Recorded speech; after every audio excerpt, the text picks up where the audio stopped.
One of my favorite topics is medicine, and people always ask me why I am so frequently doing cartoons about medicine and hospital situations. And it's because I've realized that stress and humor are very closely related. And the more stressful a situation I can place my characters in, it seems like the more opportunity for humor. Nurses are one of my favorite crowds to do because I notice the very dark senses of humor that most nurses seem to have. But that's the beauty of it, Rita. I don't have to worry about my fat intake today. I'm having a quadruple bypass tomorrow.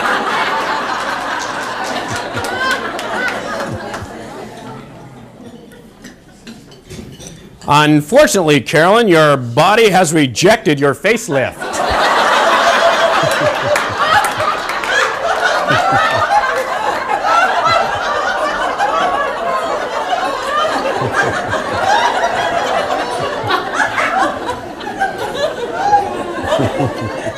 Hey, Annette, put this on. He should be coming to any minute.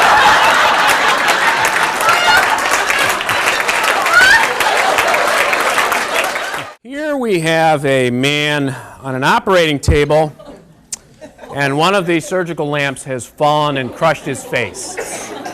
Number one, cancel the anesthesiologist.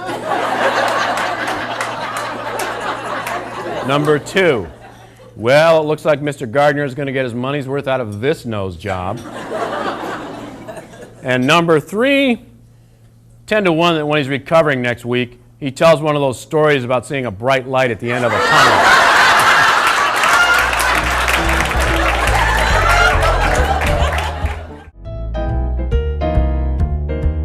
I'm going to close tonight with a section called Killed by the Editor.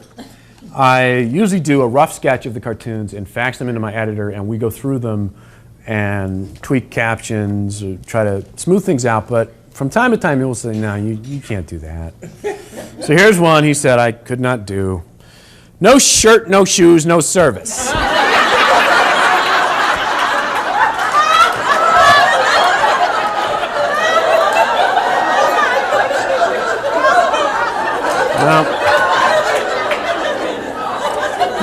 No, we can't do that. Can't have those bare naked hind ends there showing up in a newspaper.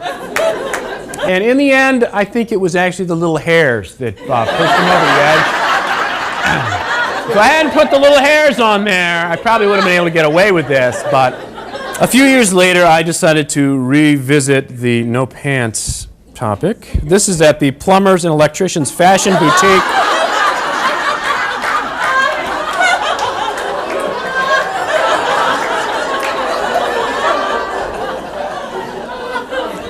And those are mannequins attired in the way we often see electricians and plumbers dressed. And he said, no, you can't do that. You're showing that little hind end crack there. Can't be doing that. Can't be doing those hind end jokes.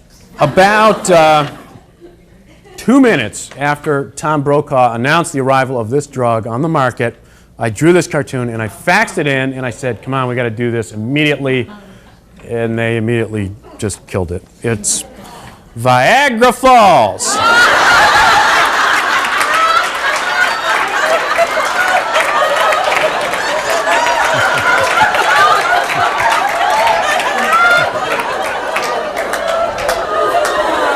No.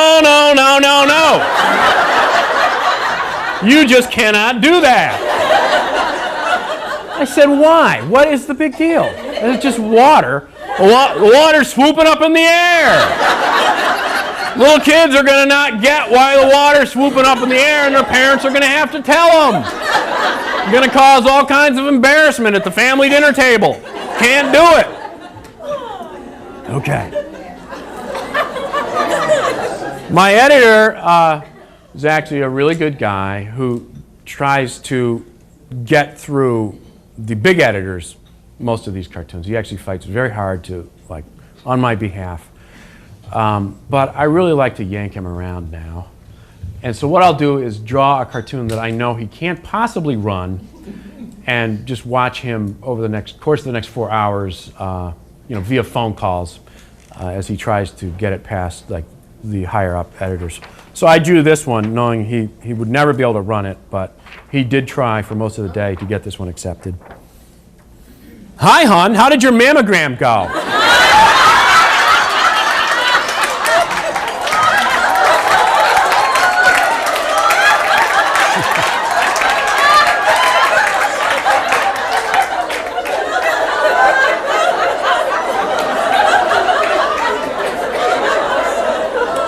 So that one didn't make it either, but it makes for good presentation material. So that concludes my talk tonight. Thanks for being a great audience.